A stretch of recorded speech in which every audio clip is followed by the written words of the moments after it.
Hello, Grand Rising. This is Laurel, Floral Laurel, one of your coaches for the 21-day Fibroid Fix, going live from my kitchen. Oh, and forgetting that door again.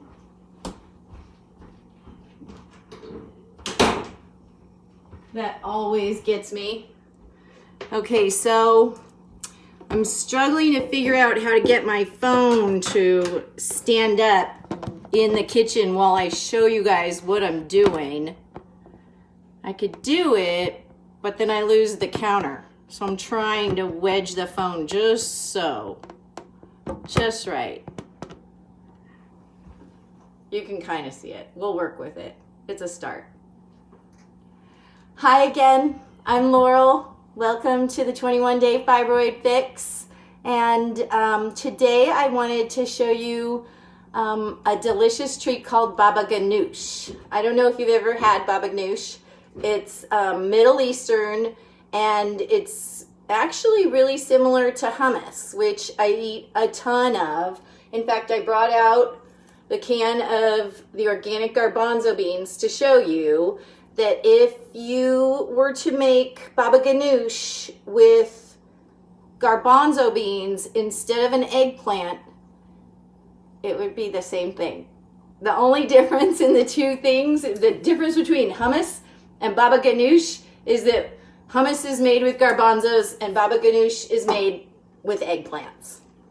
And I've just now finished baking the eggplants. You can bake them if you don't have a way to char them or charbroil them. The recipe that I was looking at last minute this morning said that the charring is the real flavor that you're looking for in babaganoush, and the way that chef handled getting that flavor without having, a barbecue or some flame to broil it over is she used her broiler in her oven and then just flipped the slices of eggplant like after 10 minutes. She baked it and I did the same thing. I copied her. Baked at about 450 for about 10 minutes on each side. I'm in the mountains, so I have a higher elevation, so I actually baked for a little bit longer, and that's not a bad thing. If you bake your eggplant for a little bit longer, it just gets more creamy, caramelized goodness on the inside. And now I tried this last night, and I just used a whole hey, Yevernette, I hope I'm saying it right. Good to see you. Thanks for watching. Last night I tried making this, and I just baked the whole eggplant. I cut it in half. You sprinkle a little bit of salt on the eggplant, and you let it sit for about 15-20 minutes, and that draws the liquids, some of the liquids and some of the bitterness out of the eggplant. And then you just brush off the salt and pat it dry with a paper towel, and then bake it for about 10 minutes on each side, 20 to 30 minutes total, at about 450. Now last night I baked my eggplant for about 2 hours at 350, and it turned out awesome. There was just almost no liquid whatsoever, and according to a lot of the recipes, they'll say, bake it for 20 minutes and then drain the liquid off. So eggplants are liquidy, I guess. I'll show you what it looks like just coming out of the oven.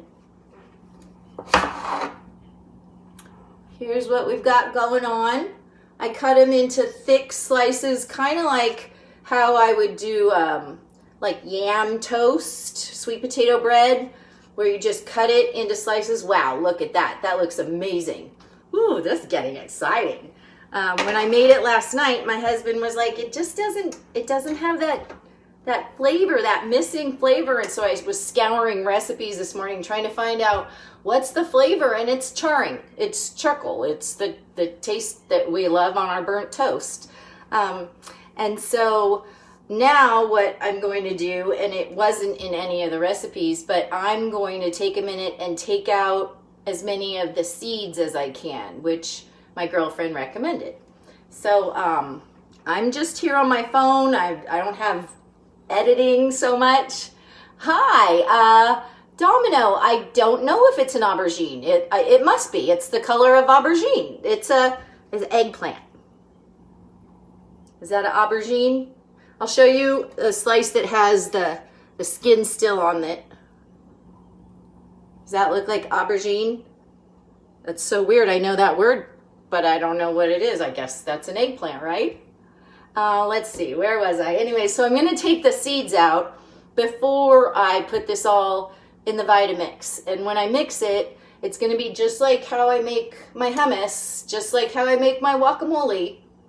Lemon, garlic, salt, lemon, garlic, salt, lemon, garlic, salt. The only difference is that I'll be adding a little bit of tahini to it too.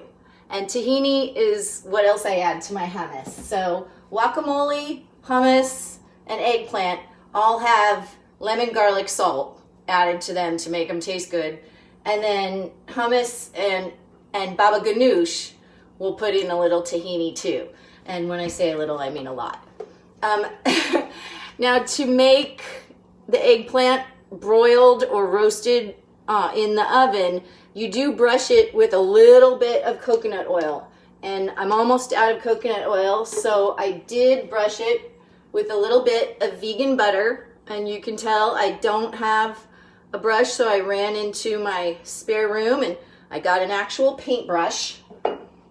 I'm sure it's clean, I've never used it. But here is the butter that I use. It's Earth Balance and it's soy free, and you want to really start reading labels and making sure that what you're getting is soy free.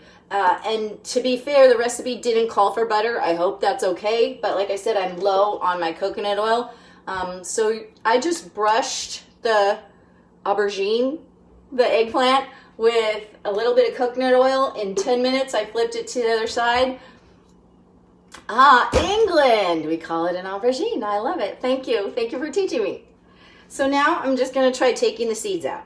We'll see how this goes. I hope it's not too hot for my fingers.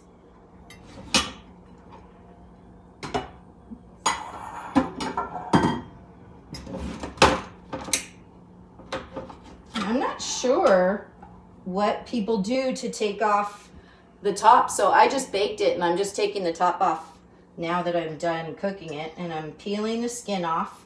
And I did read that it's okay to leave a little bit of the skin. I wasn't sure about that. I thought that was kind of gross, but it's fine.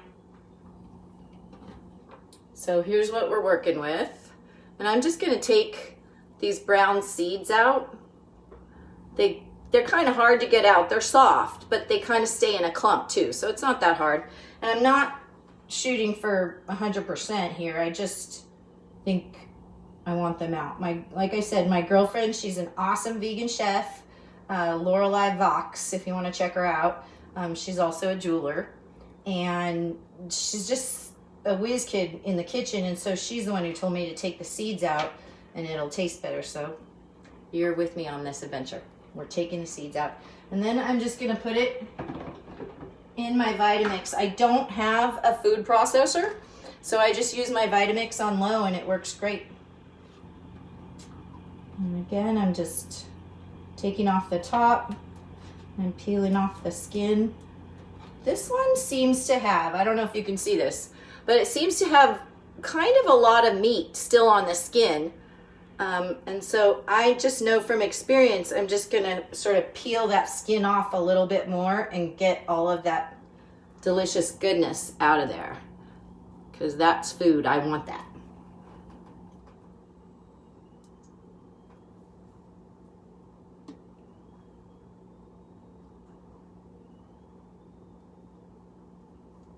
And so I just kind of cook according to my inspiration. I tend not to follow recipes and I tend not to know portions. But for this recipe, I did look up portions, and it does say to use 1 medium-sized eggplant. I'm talking about a recipe I read on The Minimalist Baker, which I highly recommend. It's not all vegan, but pretty much, and it can all be really easily adapted.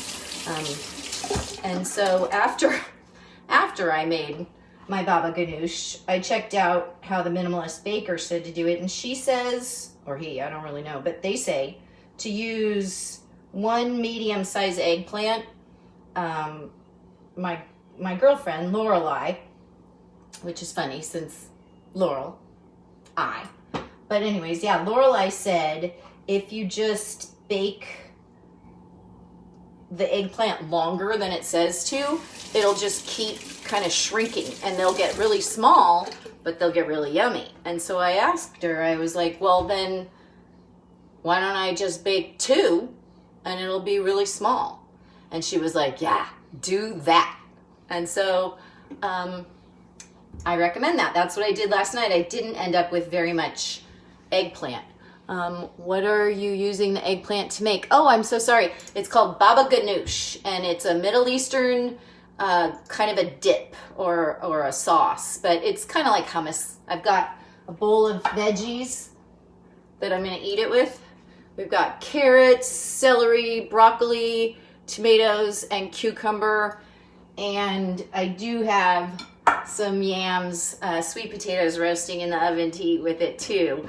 And if I were in my right mind, I would have planned better, and I'd be having an avocado with this too, but we're all out of avocados, so not today. Maybe tonight. So let's see, where was I? Taking seeds out. I also want to let you guys know, I saw some seeds when I was cutting open the aubergine, the eggplant, and some of them were kind of brown. Most of them are really light beige, and so I wasn't sure about the brown ones, but I just cut them out to be safe. I'm just picky like that. I'm just peeling these seeds out. They come out so easily.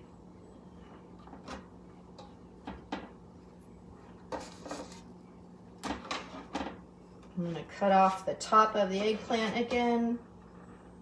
See that? I just cut off that. It's probably meat that I shouldn't throw away. And then I'm just peeling. Then I'm gonna take the seeds out.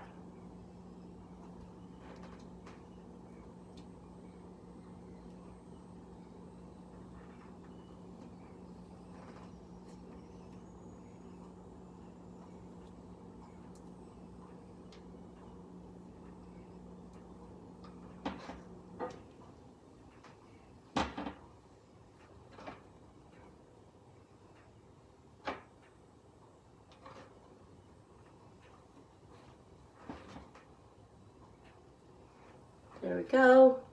And I'm going to take out those brown seeds. Can you see that?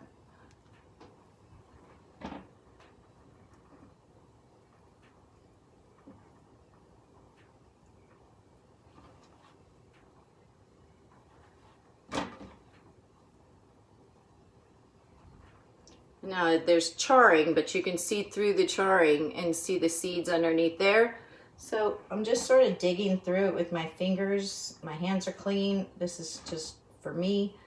I'm just gonna get those seeds out. And again, on the Minimalist Baker, that's not how they do it. They even have a video, which I recommend going to watch. It's really kind of inspiring, but they don't take the seeds out. But Lorelei said to, and I trust her, so I'm doing it.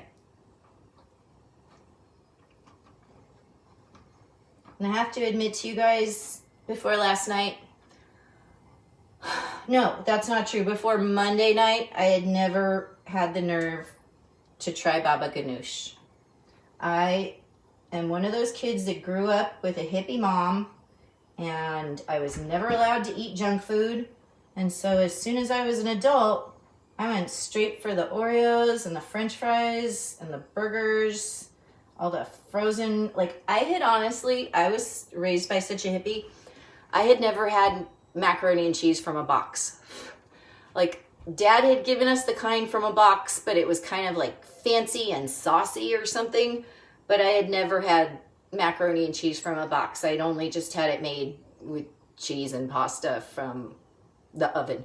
And so yeah, I was a total rebel for many years, and I had to get over that. And honestly, the Fibroid Healing Academy helped me with that a lot. I changed my diet, but I didn't have to choose things that I was afraid of, like eggplant. I just had to pick and choose and figure out what I did like. And from there, Cindy G told me that my taste buds would change. And I'm like, yeah, my mom's been telling me that all my life. No, it's true. My taste buds have changed. I love vegetables now. I love kale. It's crazy, I know, but I'm not afraid to try eggplant. So Lorelai had a potluck Monday night, and I was like, what is this amazingness? What is this? And she was like, that's baba.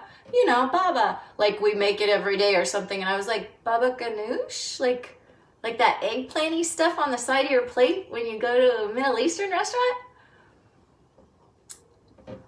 Oh, let's see. Evernet says, what is the name again of your friend that cooks and the cooking website? So my girlfriend, who's just a good cook, that's Lorelai Vox, V-O-X. And she used to write, I think she used to write recipes or write for a cooking show. But she's just an amazing cook. The website, however, that I was talking about where I sort of double checked my recipe is called The Minimalist Baker. And the thing I love about The Minimalist Baker is how fast and easy the recipes are. And so this is supposed to only be taking me half an hour. You can tell I'm chatty. So there's a bunch of seeds that just came out. Looks like a cow tongue or something gross. But it's super easy. Just take the seeds out. They kind of slide out easily with my thumb behind them. And I want to be sure not to take any of the meat, the fruit meat. Because actually, if you think about it, an eggplant is a fruit. Hey, Cindy, how's it going? Hey, Michelle, thanks for watching. So we're making baba ganoush. I'm taking the seeds out of the aubergine, as Domino taught me, the eggplant. This has been baked at 450 for about 20 minutes, and now I'm just peeling it and getting the skin off. Or at least I thought I was. This piece, I don't know if you can see what I'm doing, but I'm scraping it with the side of my fork, and the skin is tearing, so I'm sure I'll get some of the skin in the mix, but that's okay. We just don't want the whole thing. It doesn't really add to it, I guess. I don't know. I don't know why people don't eat eggplant skin, but I was told to take it off and not to worry too much about it. So there's that.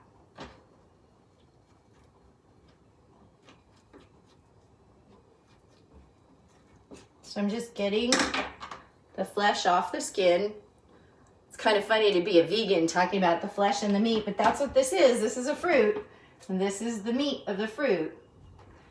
And I did bake 2 aubergines, so I'm going to do one more slice, get those seeds out of there, and then lemon, garlic, salt, tahini. The recipe calls for 2 tablespoons of lemon.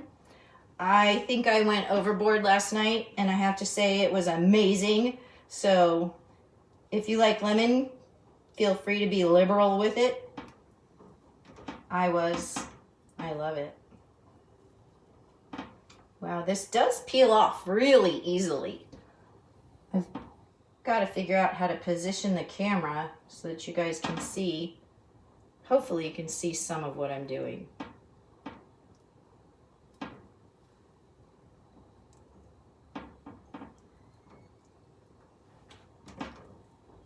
There we go.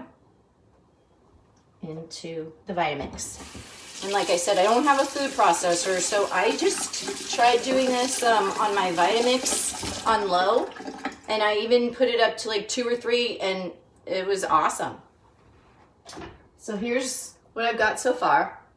Just the aubergines.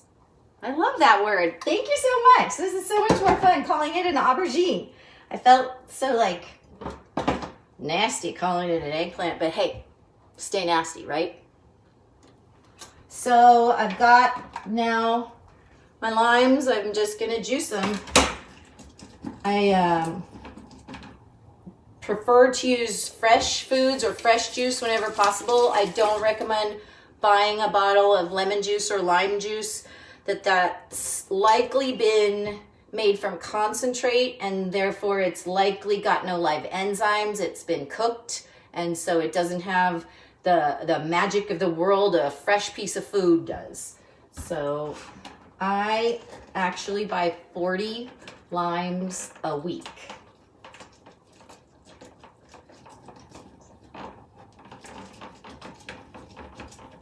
Let's see what's going on. I need a bigger computer and my glasses. Oh, big salad. I want a salad.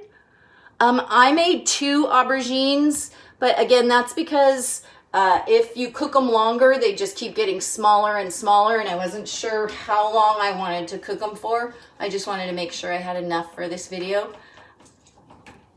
Yes, I buy 40 limes every week. I use 2 limes every morning in my lemon cayenne water, which I haven't finished, so thank you for reminding me.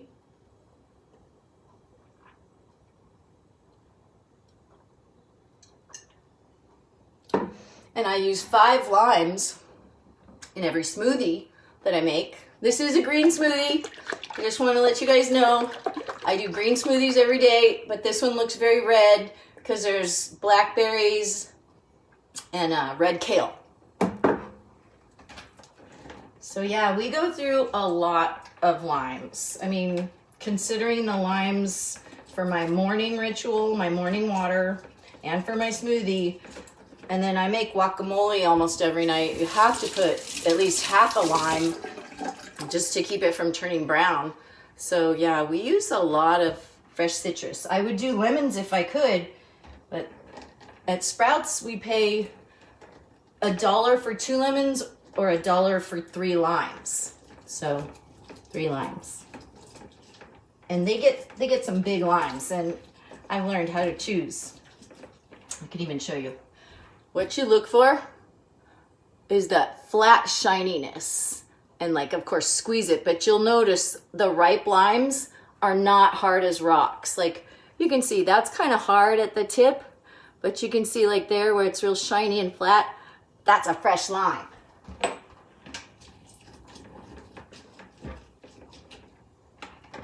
All right, let's see if I can show you guys. I've got the pulp on the top, and it says 2 tablespoons. I'm gonna say I've got 3 or 4 tablespoons, but that works for me. I like lemon. So it's going all in. And why not add the pulp? Extra fiber, fresh goodness, alkaline.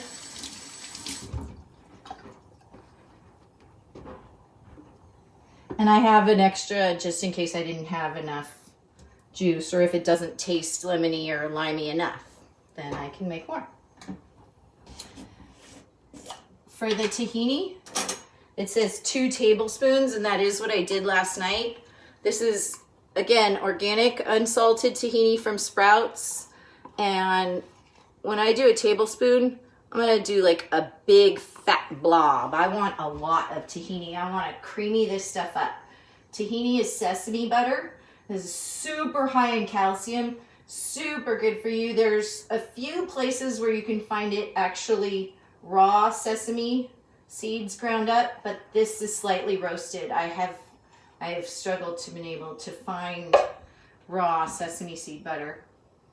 I did go so far as to try grinding up some sesame seeds into tahini here in my Vitamix, and it was gross. And I don't know why. I think because they were raw. And so maybe I should have just a little bit soaked them, maybe a little bit sprouted, maybe it has to be roasted, I'm not sure. Anyways, let's show you what we got. We got some blobs of tahini in there. And really, the recipe calls for 2 tablespoons, but it's to taste. So since I love tahini and this stuff is kind of gooey, I'm gonna add a little more.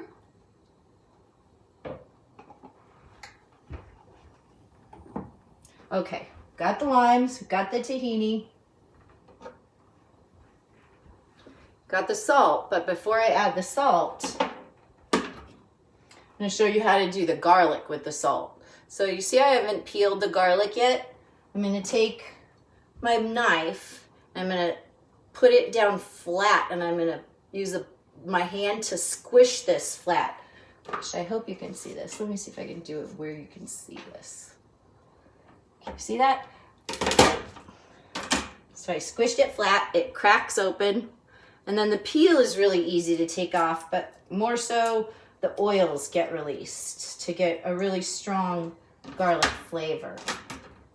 Cut the end off there, get all the paper off. Then what I'm going to do, I'm going to chop it just slightly. Get that knife out of the way. And the recipe calls for 1 clove of garlic. I don't know how anybody could live life with just 1 clove of garlic in any recipe. That's just sad. So I've got 2.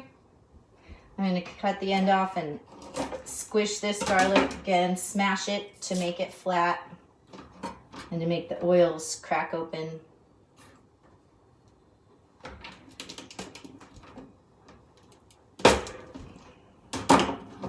And I'm just taking the paper off.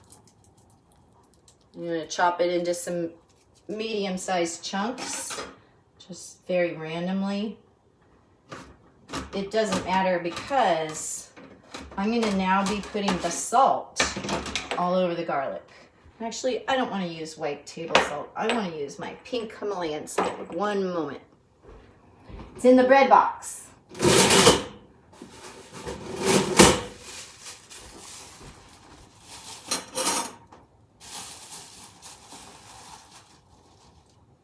I'm going to put, the recipe called for a 1/4 teaspoon.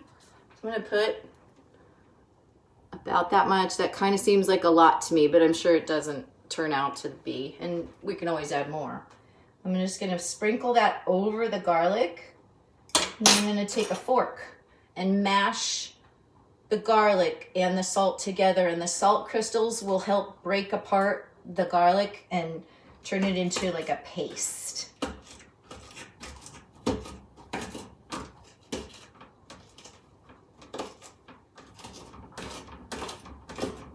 And the Vitamix will help break up the garlic as well, but I'm not going to count on that because I really don't want to use the Vitamix on high. I want my babaganoush to have a little bit of texture to it. I don't want it completely smooth as frosting.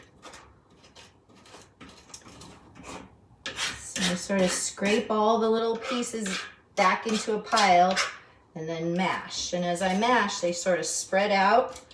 And then I'll scrape them back together, and I'm going to keep doing that until I've got kind of a gooey garlic paste.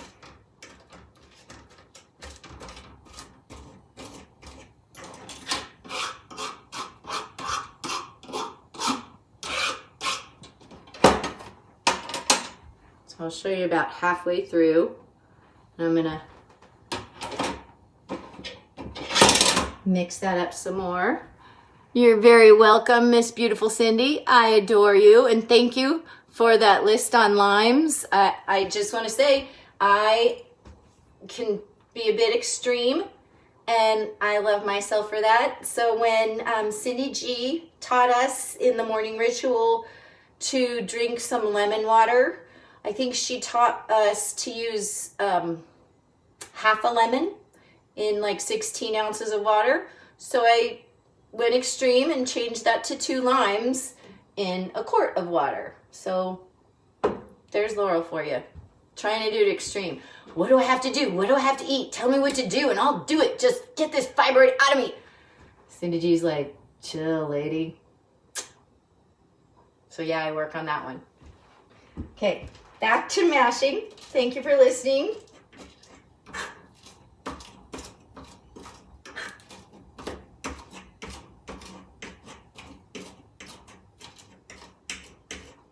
when you're mashing with your fork, if you kind of slide the fork through the garlic mash, you can really hear the salt crystals kind of crunching. I think that's good enough. There we go. And I'm ready to put all that in my blender.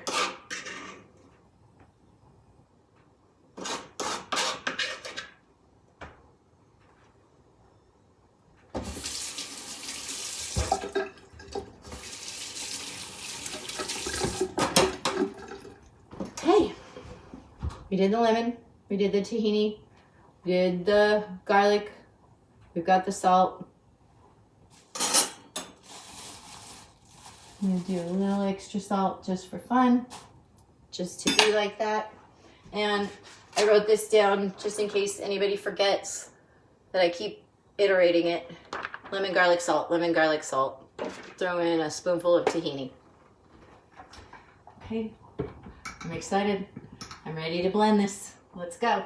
I'm gonna make sure my Vitamix is turned to 1.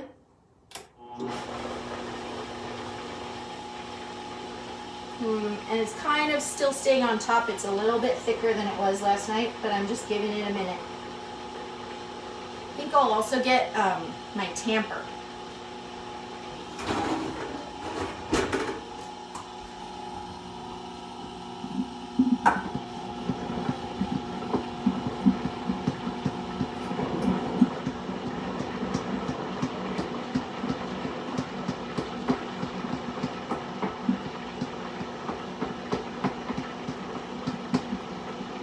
That's looking amazing. I'm going to turn my Vitamix up to just like 2 or 3.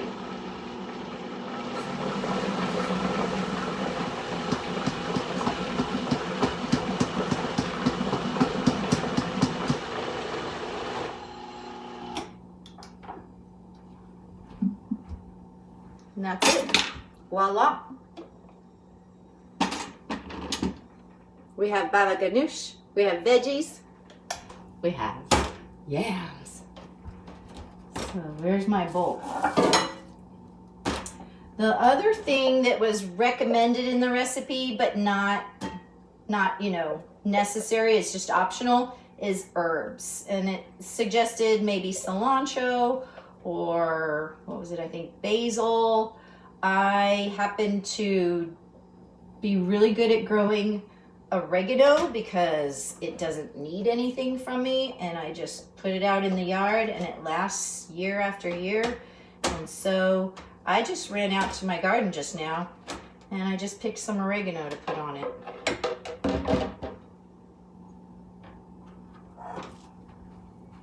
Lunch is served. What do you think? Doesn't that look amazing? Okay, the real test though is going to be the look on my face when I take a bite, right? So let's try it. Cucumber. And now baba ganoush can be served room temperature or cold. This is a little bit warm still from the oven, which my husband told me that's his favorite. So I'm excited. A little bit of warm baba ganoush.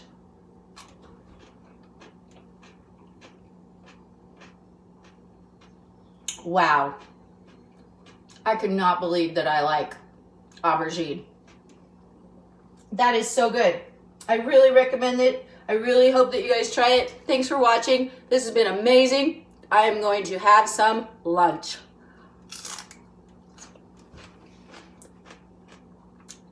Peace out, ladies.